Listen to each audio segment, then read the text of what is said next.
All right, thank you everyone for watching Eastern Volleyball Network. My name is Graham Wren. With me today, I have Shane Spellman. How you doing, dude? What's up, man? How are you?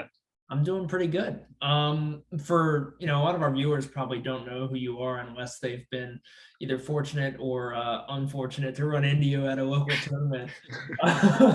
Local is right. Yeah, how about you give a little bit of background about yourself for our viewers? Yeah, I've been around a little bit. I've been coaching since 2012, 13-ish. Done some USA stuff. I've been in the USA pipeline a little bit. Coached the beach team at Tulane for a year. Now I live in Northern Virginia, work a normal job. Used to run a beach club here. Yeah, I don't know. Hang out, coach high school, play a little bit, heckle some people. Gotcha. Heckle a lot of people. I'll go ahead and say, dude heckles with the best of them. So without further ado, we'll go ahead and get into the bracket. First match, we've got the 1 seed Lexi Denaburg and Maria Clara Salgado against Natalie Myskowski and Sophie Moore. Natalie Mizkowski. Yep. Okay. I'm off to a start. Natalie and Sophie are two kids, young kids. I think they're both 17. They're both going to UCLA in the fall. Kind of grew up on Hermosa and Manhattan playing. So they're good. They're super young. Obviously Lexi and Clara Salgado got the lucky loser last week. So they won a match or maybe even two in the main. So I think Sophie and Natalie are good. They'll qualify at some point, but I don't think that's going to be tomorrow. I think they probably give up this one to Lexi and Salgado. Okay, gotcha. Real quick for some of our viewers who may not be familiar, do you want to explain kind of what the lucky loser is for the qualifier? Yeah. So last week, one of the teams that qualified couldn't continue. They retired. And so Clara Salgado and Lexi Denaburg were the next highest seed from the qualifier that didn't make it out. And so they were given that last spot in the main draw. Gotcha. Yeah. Okay.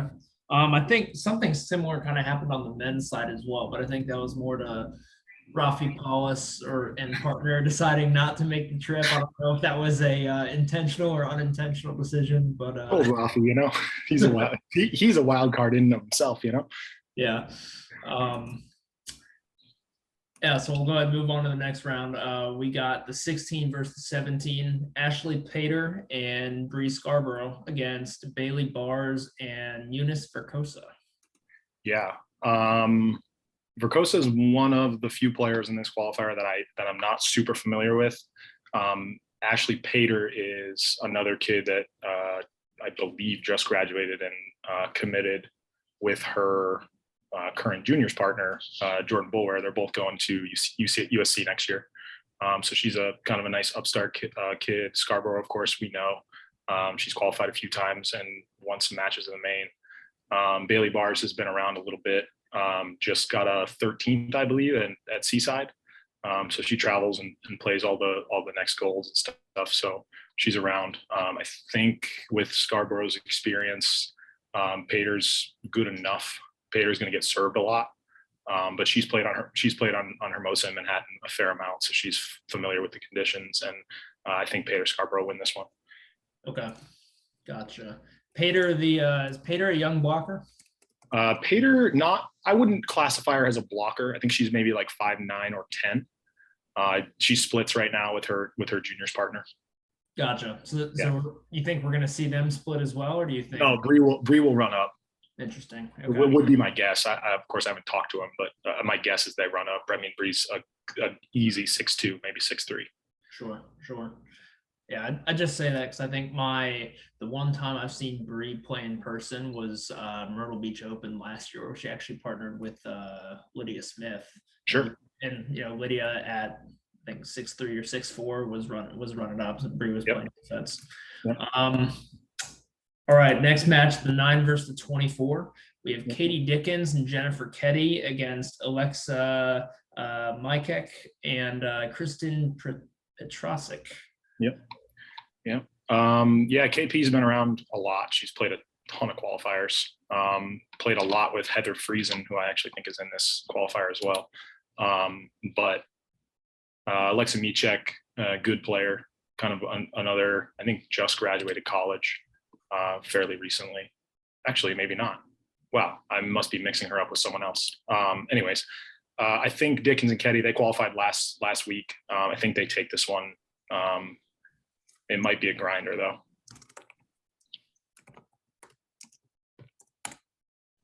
Did Dickens and Ketty go 0-2? Yes, last week in Atlanta. Yes, they did. No, they beat. Well, they didn't go 0-2 because Corinne Quiggle and Allie Wheeler forfeited. Right. So they the two matches they played, they lost. Got it. That's interesting for sure. I think. Yeah, I mean, Ketty's a good 6'4". She's, obviously kind of they were talking about her on the stream last week as a rookie, right? As a 29-year-old rookie, but of course she's been around and played. She went to Cal Poly, but that was before the beach program there. So she's obviously familiar with California. So Gotcha. Yeah, I think they'll do well. Next up, the 8 versus 25. Savvy Simo and Abby Van Winkle against Heather Friesen and Samantha Parrish. Yep. So there's Friesen. Has, like I said, played with Petrosic a bunch. I think this one's pretty cut and dried. I think Savvy and Abby Van Winkle take this one pretty handily. Yeah. Van Winkle just coming off a fit at Seaside with Elena Chacon, so she's been playing well recently. Right, and Savvy Simo with a pretty big win in the Atlanta AVP as well. Yeah, yeah, with the phenom Megan Kraft. Yeah. All right, so staying within that quadrant now, the round of 16, we have Lexi Denaburg and Maria Clara Salgado against Ashley Pater and Bree Scarborough. Yeah, I think Salgado and Denaburg are going to bring too much physicality to this match. Pater's good, super skilled player. Probably not going to be quite as physical as them. And in that deep sand, I mean, you know how it goes. I think Denaburg and Salgado take this one. Lexi's been playing in California pretty consistently since being at UCLA, so I think she's just a lot more physical, and Salgado is, of course, super experienced. So yeah, I think Denaburg and Salgado take this one. Okay. You think, kind of like you mentioned last match, you think that they'll be targeting Pater a good bit and scoring most of their points there, or you think they'll be bouncing back and forth?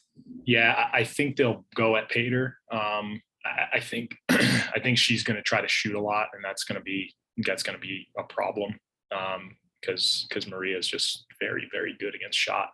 I mean, she's good in general, but yeah, when you got somebody out there shooting in deep sand, it's going to be tough against her and Denaburg because Lexi's a great pole defender too. So it's kind of a tough combination to play against. Yeah, I hear you. All right, so the other match in this quadrant, we have Katie Dickens, Jennifer Ketty against Savvy Simo and Abby Van Winkle. Yeah, this is probably going to be pretty gnarly. Okay. It's almost a coin flip, but I think I'm gonna go with the youth and the California beaches experience, and I'm gonna go Simo and Van Winkle here. They both, like I said about Lexi too. I mean, they both have just been consistently playing in that Hermosa Manhattan deep sand for multiple years. Like 4 or 5 years ago, I was watching Abby play in juniors tournaments out there, and she's been really good for a few years. And of course, Simo's has the main draw experience. So yeah, I think they take that, giving us the high seeds through to the match to get in. Yeah, look at you being a real daredevil here in this first quarter. We got the top seed, Lexi Denaburg and Maria Clara Salgado against Savvy Simo and Abby Van Winkle. Yeah. Abby and Denaburg, of course, played on the same UCLA team. And Savvy, all three of them last year, all played on the UCLA team. So you got 3 UCLA kids there in that match get in. I think the word that we need to focus on there is kids. And I think Salgado brings the experience that they need to get in. I think Lexi and Salgado qualify here.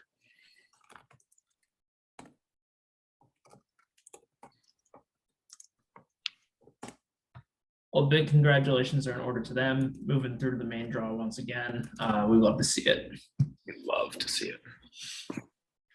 All right, moving on to quadrant number 2. The 5 versus 28, we have Megan Nash and Brittany Teagues against Tessa Van Winkle and Nicole Ranking. Yep. Tessa Van Winkle, the younger sister of Abby Van Winkle. It's kind of a similar situation there with her and Abby. They've just kind of both been in those sands for a really long time. Megan Nash and Brittany Teagues coming off a Seaside win. They got to hold the big check.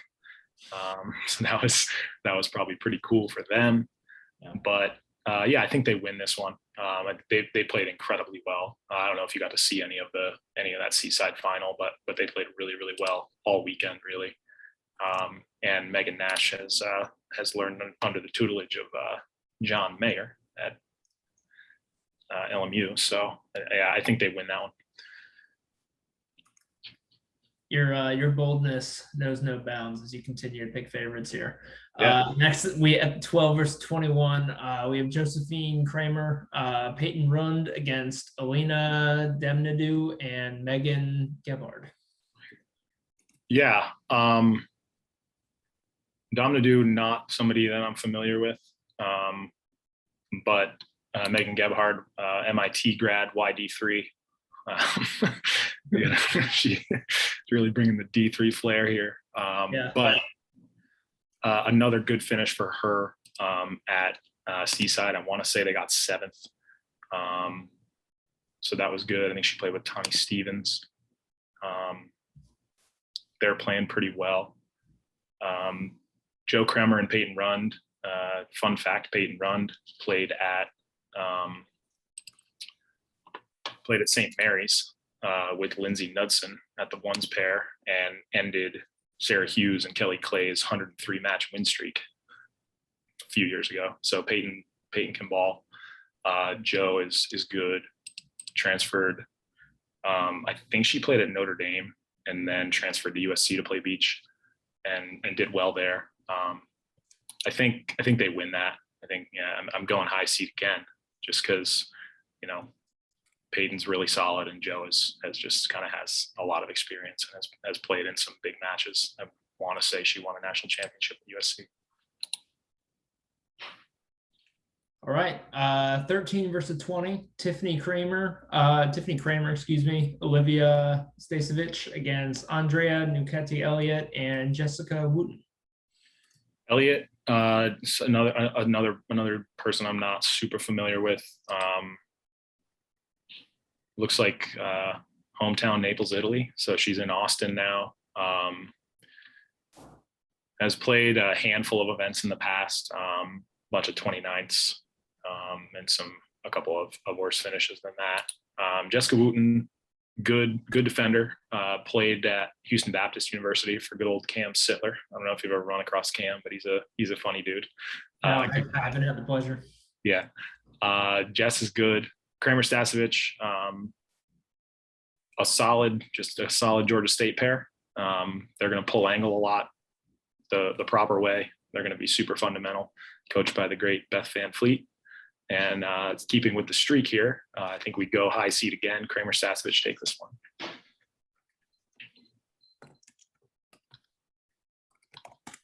And I did say that right, correct? It is Kramer, not Kramer. It's a great question. I'm like 93% sure it's Kramer. That's what I thought too, but yeah. All right. So 4 versus 29, Jessica Gaffney and Tori Paranagua against Caitlin Cummings and Perry Brennan. I apologize if I am butchering some of these names. But I think you got it. BVB info is saying that Brennan and Cummings are the 31. I don't know if that matters, but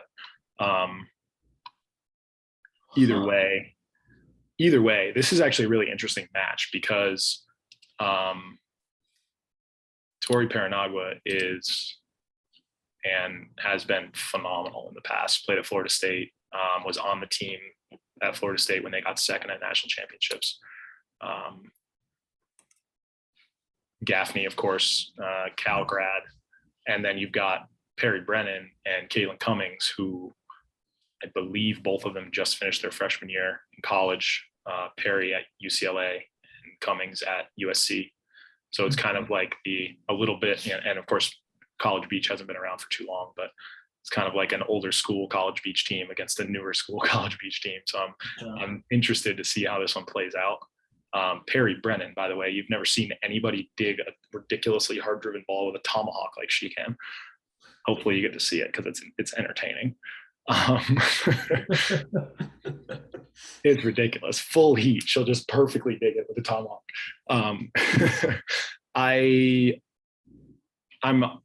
I'm inclined. This is another coin flip. At the 4 versus the 29. Yeah. This is this young team is good. Caitlin's good. She's probably 6'1" or 6'2", so she's going to run up. Perry is smaller, maybe 5'7" or 8. I was gonna say, I don't know how many 6'1" people you've seen digging hard drivens with a tomahawk. I was assuming she was on the smaller side. That's a transcendent player if we see it. So my problem is I want to give a lot of credit to players who have played a lot in Manhattan wind, in Manhattan sand. Yeah. And Jess is, of course, living out there now and training a lot in that sand. I think, again, the experience kind of takes them over the top, and we see another high seed win here. But I think this one's probably going to be a lot closer than the seeding might indicate. Gotcha. And a quick aside here: do we trust BVB info or do we trust the AVP website? Because normally I would say you would trust the official website, but then also they couldn't, update the Atlanta points in time to accurately seed for. Oh, so you know what? So what BVB info did, and I'm just seeing this now, and I'm realizing it from the men's bracket. They just pulled the seeding over from phase 1. They didn't reseed. The AVP must have reseeded it. Got it. Yeah.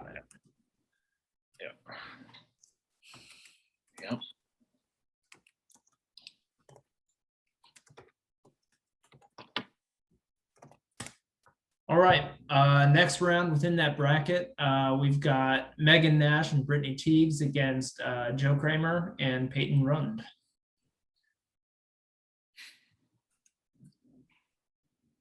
Yeah, I think I gotta go Nash and Teagues here. I don't. It's hard to put myself in a position to continue to pick the higher seeds, but I think I have to. I think Teagues has qualified multiple times, and yeah, I just think she kind of takes it over the top. Megan, they're playing really well together. Yeah, I think they win it. I think it's close, but I think they win it. Gotcha. Yeah, I was gonna say you strike me as someone who makes some fun March Madness brackets. Very fun. All right, the other match in that quadrant: Tiffany Kramer, Olivia Stasevich against Jessica Gaffney and Tori Paranagua. Let's keep it going because I got an upset coming up. Don't worry. I got a low seed coming up. I see. Okay. I'm going Gaffney Paranagua here. Tori's really good.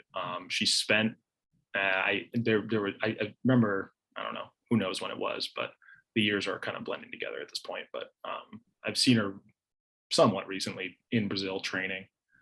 She spent a good amount of time during COVID in Brazil, and before that as well, right after college.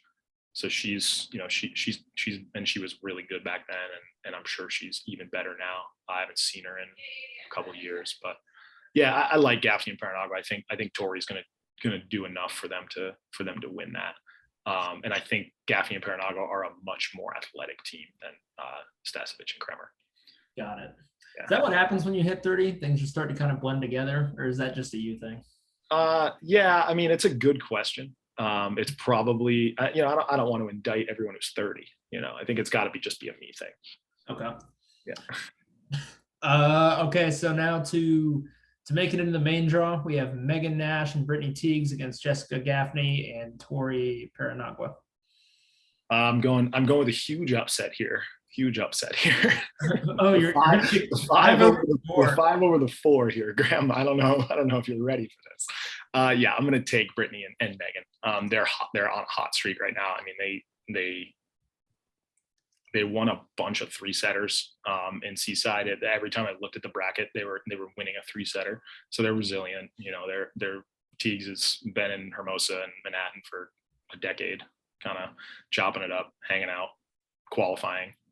She's played in Manhattan before. I'm pretty positive. Yeah, I think they qualify. I think Teagues and Nash qualify. Gotcha. It's a good thing I did some high knees before we got on this call. Otherwise, I wouldn't have been ready for that pick. I know. It was like that. Took you by surprise. Yeah. All right. Next, 3 versus the 30. We have Katie Horton and Carly Khan against Inanna Eshu and Sarah Buzaid. I apologize in advance. Yeah, apologize to them because I have no idea either. Yeah, Horton and Carly win this. It seemed, looking at some previous results for the other pair, it looks like they're playing the local tournaments. They're playing the California AVPs and some of the West Coast ones, going through the qualifier, a couple of 29ths, a couple of 45ths. So I think Horton can handle this one.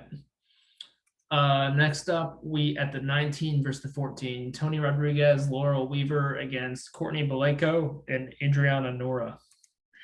Yep. I got to see Courtney Baleko play in Point Pleasant last summer. She was playing with Ola Wakowitz, and pretty good, pretty solid. Adriana Nora has spent some time coaching college. I think she still is. I'm not 100% sure where. I want to say UAB, but I could be one job removed. But with that being said, Tony Rodriguez, LSU product, played for Russ over there, and was on the team, last couple of years when they were in the national championships. Laurel Weaver went to Hawaii, same thing, has played in a couple of national championships. I think Rodriguez and Weaver have the athleticism advantage, and I think they win this one.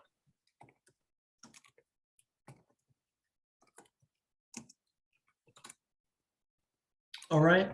Next match, we have the 11 versus the 22. Lauren DeTurk and Melissa Powell against Jessie Carnes and Amy Reichel.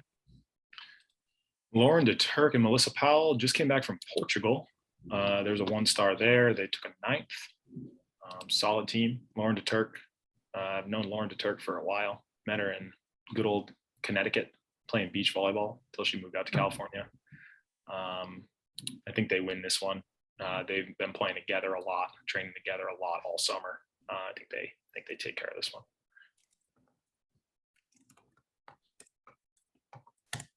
All right, and then at the 6 versus the 27, we have Aurora Davis and Jessica Sakura against Terry Del Conte and Carol Welcher.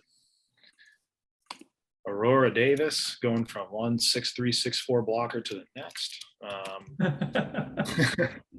Just picking them up like nobody's business. I don't know. I don't know. But yeah, she's been playing with Lydia a lot, as you know, in the AVP Grass Tour, and doing pretty well. Jess Sakura, I haven't seen her playing as much as she has in past summers, but just took a 13th at Seaside. Seems like she's back to playing a little bit more frequently. Yeah. I Terry was Del gonna say, I know she at least made a couple main draws in 2019. Yep. Yeah, she did with she played with Delaney Knudsen a little bit, and they qualified, I want to say twice. And yeah. So Sakura's definitely been in the main draw a few times. Terry Del Conte is the head coach at UAB, so she's just around the game constantly. Really good mind, very solid. I'm interested to see how she handles Sakura as a blocker, because Terry's small, even for kind of defender standards. I think she's like 5'5" maybe. So in that sand against a 6'4" blocker, I'm kind of curious to see how that plays out. Yeah. I don't really know Terry's partner. Oh, yes, I do. It's Carol Hamilton. Carol Hamilton was phenomenal. Yeah, I think she'll be pretty good. I think she's probably still pretty good. But yeah, I think Davis and Sikora are just gonna serve Terry a lot, serve Del Conte a lot, and get a bunch off of her. Just yeah, I'm not sure she's gonna be able to score at a high enough rate to win this one.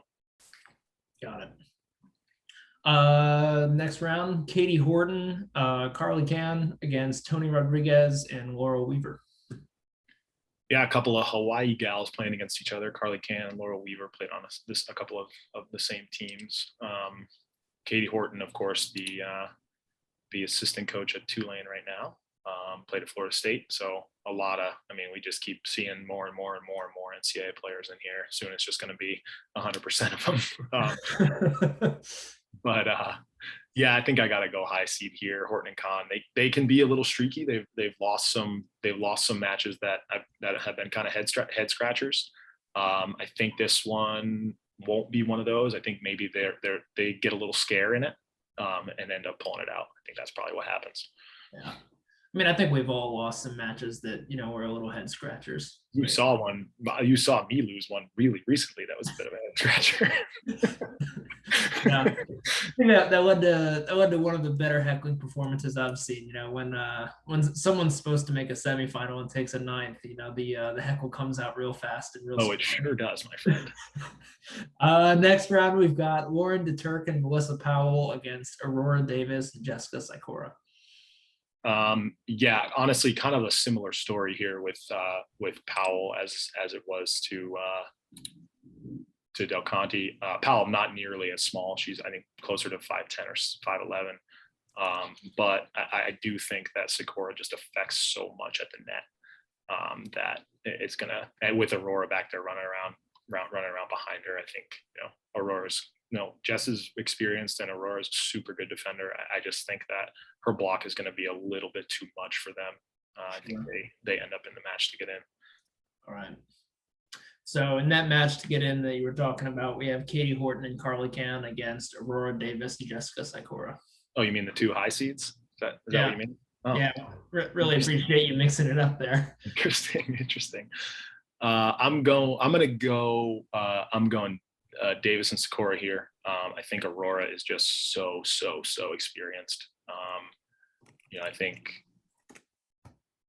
I think that you get something honestly very similar to what happened, and of course Sikora too. But I think you get something really similar here to what happened with Evan and Logan last weekend in the match to get in.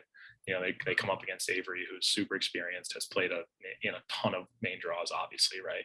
And they're kind of like a young, hot, fiery team that is going to come out and thinks they're going to qualify, and they run into Avery, and Avery does what Avery does, and they end up losing a close one. I think we see something pretty similar here with Aurora and Jess, and they win this one probably in 3. I was going to say, you think they're going to be better for probably 90 to 95% of the match, and then in crunch time when it does matter, you think Avery's gonna, you think that Aurora ends up taking over, or you think it plays that a little bit differently? Well, the match might not go down similarly, but I think the teams are structured similarly.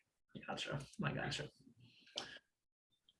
All right, now we are in the final bracket. 7 versus 26. We have Aya Lindahl and Lydia Smith against Maria Kleefoff and Lindsay Kammermeyer. Yep. Lydia, we've talked about a little bit already. Good 6'3", 6'4" lefty, pride of Richmond.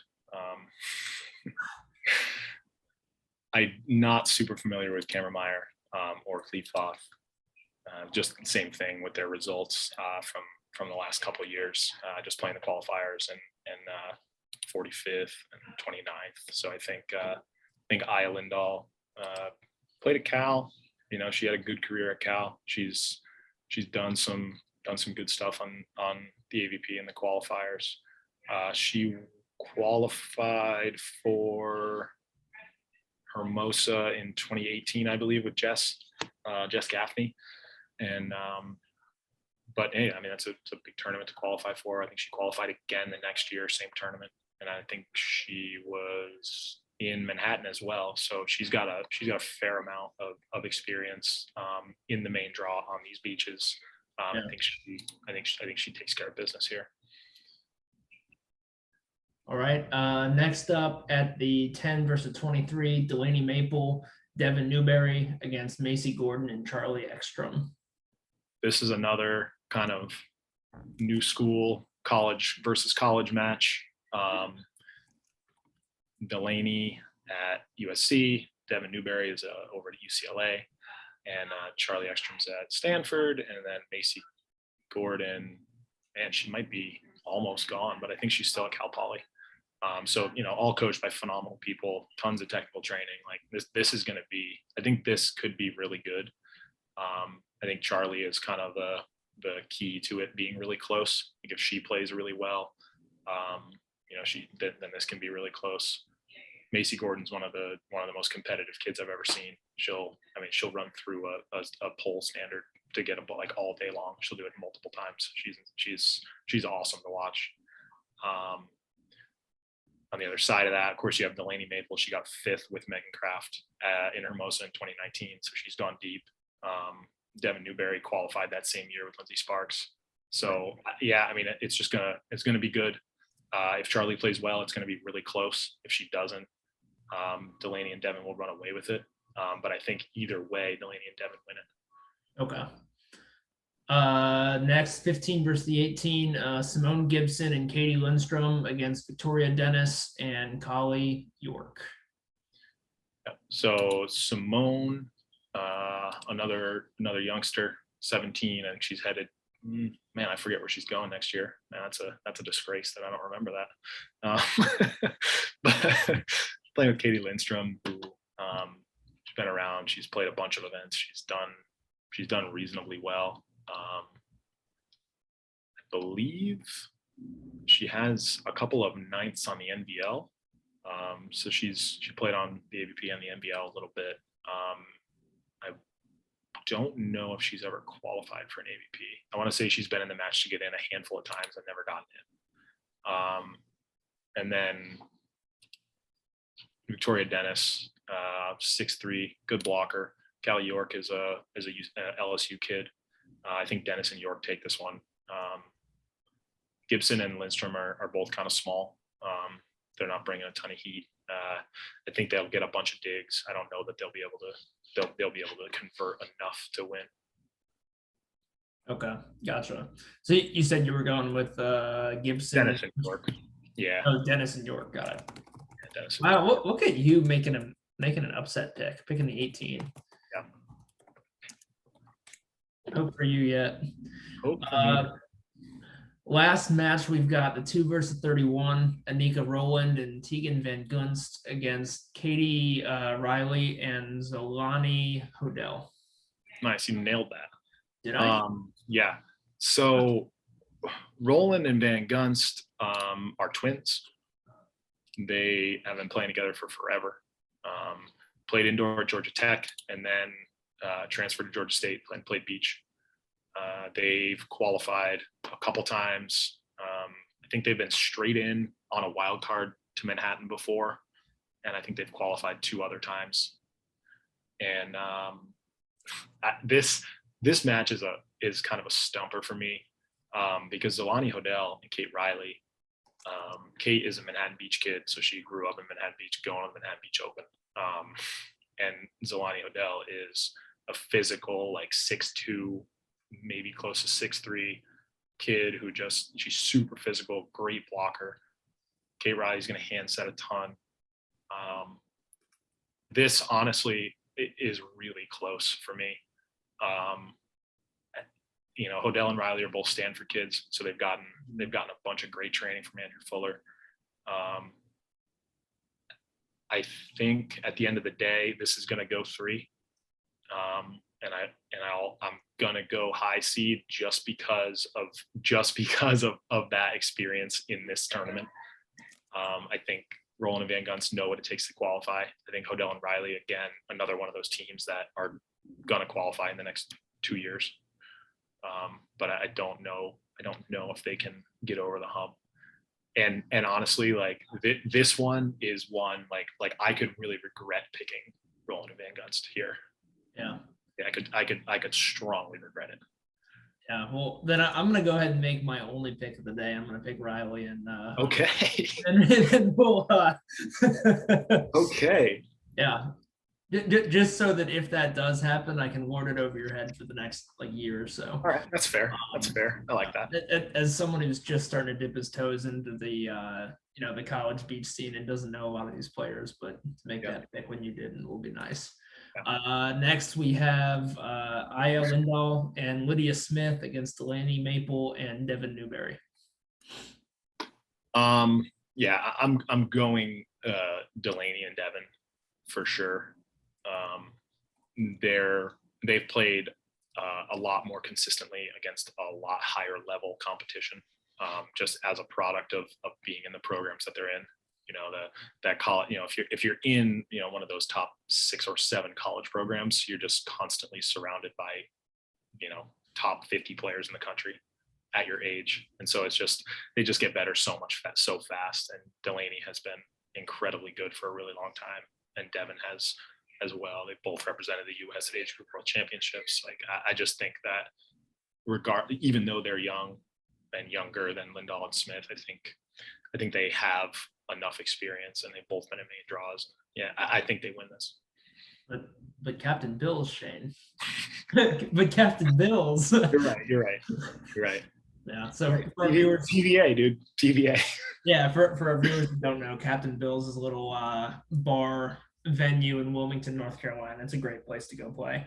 It's where Lydia, it's kind of her stomping grounds on her home turf, where she wins a lot of events. Sad to say we can't pick her here though, and we'll have to go with Maple and Newberry. By the way, it's another upset. I want to just tell you. You're right. That is another upset. Next, we have the 18 Victoria Dennis and Collie York against the 2 seed Anika Rowland and Tegan Van Gunst. I thought you were picking Odell and Riley. What happened there? I mean, this is mostly your video. I'm not going to override you. I'm just going to let you know that I did pick that match. Well, all right. Well, you're going to be shocked to know here that I'm going to go with the 2 seed. Yeah, just again, really, Victoria Dennis is solid. She's kind of come up short a lot in the qualifier. She played all of the events in 2019, I believe, and won, let's look it up, and won 2 matches in the qualifier. So I just think that Rowland and Van Gunst have been there before. They know what they're doing. Another pair of Georgia State kids who understand the importance and the relevance of pulling angle on Hermosa Beach and Manhattan Beach, with that side wind. So yeah, I think they take it and go to the match to get in. Gotcha. All right, so last match of the day, we have Delaney Maple, Devin Newberry against Anika Rowland and Tegan Van Gunst. Yeah, this is going to be good. This will be really good. I'm curious to see what Rowland and Van Gunst will do if this match happens. Yeah. Because with Maple and Newberry, Devin just brings heat. She's just been bringing heat for years and years. Like that's what she does. She runs up, she gets blocks, she brings heat. Like that's kind of her thing. And Delaney is a little bit the opposite. She'll chop you up, and so that'll be interesting to see kind of where they go with that. I haven't seen a ton of Rowland and Van Gunst in person recently, but they're just super consistent. And they're actually a team that doesn't have a lot of head scratcher losses. Like that's not really what they do. They probably qualified last week if they didn't run into Clothing Nuss in the match to get in. What's that? Who are they? They're the only the only qualifier team to win an AVP since 2013. Yeah, Gotcha. that's who they are. Yeah. Tough- Little trivia for you in the middle of the video. Who was that team? Yeah, I don't know. Emily Day and Summer Ross. Imagine that. Okay. They won a tournament coming out of the qualifier. That's awesome. That's funny. Yeah, that's really cool. Wasn't someone close to doing that in 2019? Yep. I want to say it was Megan Rice and the other Florida chick. Hogan, Katie Hogan. I want to say it was them because they lost in the final, I think. Man, you're gonna force me to look it up. I do think you're right though. I do think it was Katie Hogan. Either way, I'm going Maple and Newberry in this one. I just think I honestly just like pound for pound think they're better. I think they'll win it. Gotcha. It was Katie Hogan and Megan Rice. Yeah, they were the Q13. Joe Keller would be proud of you. The Q47 also made the semis in that tournament. oh wow. It must have been Hermosa, right? Hermosa. Yeah, it was Zana Muno and Chrissy Jones. Okay. Gotcha. I was gonna say Hermosa is that tournament for underdogs. I feel like it always conflicts with one of the big FIVB tournaments, and on top of that, they're like, yeah, we'll do a 32 team draw. Yeah. So let's make everybody play a ton of matches, see what happens. Yeah, exactly. All right, so quick little recap. We have Denaburg and Salgado, Nash and Teagues, Davis and Sakura, and then Maple and Newberry as our 4 picks to qualify into the main draw. I do want to say that while I did pick mostly high seeds going through, I only picked one of the higher seeds in the match to get in. Okay, that's acceptable. I will say that. Okay. Just as a pre-defense. All right, everyone. Well, thank you for watching Eastern Volleyball Network. Hope you like what we do here. If you do, be sure to throw us a like, throw us a subscribe. It helps us out. We recently reached our goal of 1,000 subscribers, so hopefully we'll be live streaming some of our local tournament events pretty soon. That was a pretty big milestone for us, so thank you to everyone who helped us get there. I guess with that, thanks for watching and enjoy the rest of your night.